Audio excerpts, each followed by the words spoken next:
Praise lord. ప్రభునందు ప్రియమైనటువంటి దేవుని పిల్లలు అందరికీ కూడా ప్రభు యేసుక్రీస్తు వారి నామములో వందనములు శుభములు తెలియపరచమండి. మరి దేవాది దేవుడు, మహోన్నత దేవుడు గతించిన దినమంతా కూడా మరి ప్రభు ఎంతగానో కాపాడి ఆయన సజీవ రెక్కల చోట్లు బలపరుచుకుని భద్రపరుచుకుని క్షేమము, ఆరోగ్యమును, ఆయుస్సును, శక్తిని అనుగ్రహించి మరలా ఈ నూతన దినాన్ని ప్రభు మనకు అనుగ్రహించారు. మరి 2024 సంవత్సరం 9వ నెల 16వ దినాన్ని ప్రభు మనకు అనుగ్రహించి మరి రోజు దేవుడిచ్చినటువంటి వాగ్దానం, నీ దాసుడైనటువంటి మా తండ్రి ఇంకా బ్రతికి ఉన్నాడా, క్షేమముగా ఉన్నాడని చెప్పి వంగి సాగిలపడిరి. ఆదికాండ గ్రంథము 43వ అధ్యాయము 28వ వచన భాగం. మరి పిల్లరా, మరి దేవుని వాక్యము నమ్మదగినది, పూర్ణాంగీకరమునకు యోగ్యమైనది. ఇక్కడ యోసేపు మరి అన్నలు మాట్లాడుతున్నటువంటి సందర్భం ఇది.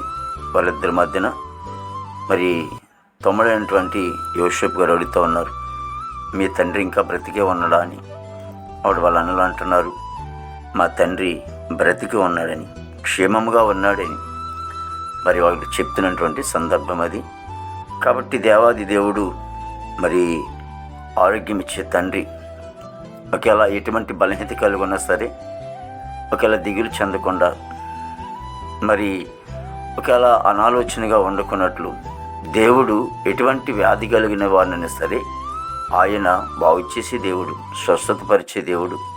ఆయన శిలువ రక్తం ద్వారా మరి బిడ్డలకి స్వస్థతనిచ్చేవాడు. కాబట్టి ఎటువంటి వ్యాధి కలిగిన వారైనా సరే, మరి యేసుప్రభు దగ్గరికి ఎంతోమంది వ్యాధి కలిగిన వారు వచ్చారు.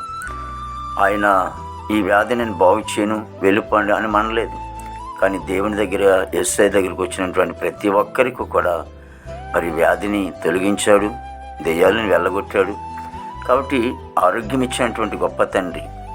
కాబట్టి ఆయన అంటున్న మాట ఏంటంటే, మా తండ్రి ఇంకా బ్రతికి ఉన్నాడు, క్షేమముగా ఉన్నాడని చెప్పి వంగి సాగిలపడిరి. మరి యోసేపుకి చెప్పినటువంటి మాట, మా తండ్రి ఇంకా బ్రతికున్నాడు అంటే యోసేపు తండ్రి కూడా మరి యాకోబే, వాళ్ళ అన్నల తండ్రి కూడా యాకోబే. యాకోబు ఇంకా క్షేమంగా ఉన్నాడట. కాబట్టి ఈ రోజున ఎందుకు దిగులు చెందుతున్నావు, ఎందుకు భయపడుతూ ఉన్నావు? ఆయన్ని స్వస్థపరిచేవాడు, ఆరోగ్యం ఇచ్చేవాడు. కాబట్టి ప్రార్థన చేసుకుందాం. ప్రేమగల తండ్రి, దయగల ప్రభువా, నీకే స్తోత్రాలు స్తుతులు చెల్లిస్తున్నాం ప్రభు. దావాదిగో తండ్రి, ఏ బిడ్డలైతే బలహీనత కలిగి ఉన్నారో వారికి ఆరోగ్యం ఇవ్వండి, స్వస్థతనివ్వండి తండ్రి. నీకే స్తోత్రాలు. ఎటువంటి ప్రభావ మరి వ్యాధినైనా సరే బాగు చేసే దేవుడు నీవే, స్వస్థతనివ్వండి. ప్రతి కుటుంబాన్ని దీవించిన నీకే స్తోత్రాలు ప్రభు. దావాదిగో తండ్రి ప్రభా, దేశాన్ని ఆస్వాదించండి, దీవించండి. యవనస్తులందరినీ కూడా రక్షించుకుని బాబు నీకే స్తోత్రాలు ప్రభు. చదువుకునే బిడ్డలకి జ్ఞానం ఇచ్చి రాకపోకలకు తోడుగొనండి.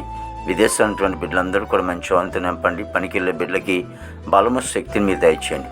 దేవాదిగో తండ్రి, మా దేశ క్షేమము కొరకు తండ్రి. దేవాదిగో తండ్రి, పాడి పంట మీరు ఆస్వాదించండి. దేవా తండ్రి, హాస్పిటల్ రూమ్ స్వస్థపరచండి, జైల్లో ఉన్న బిడ్డలు విడుదల చేయండి. దేవా, ఈ దినమంతా కొన్ని విశేషమైన కృపతో నింపి నీ నామానికి మాత్రం మహిమ తెచ్చుకోండి. యేసుక్రీస్తు వారి నామములో అడుగుచున్నాం తండ్రి. ఆమేన్, ఆమేన్, ఆమేన్.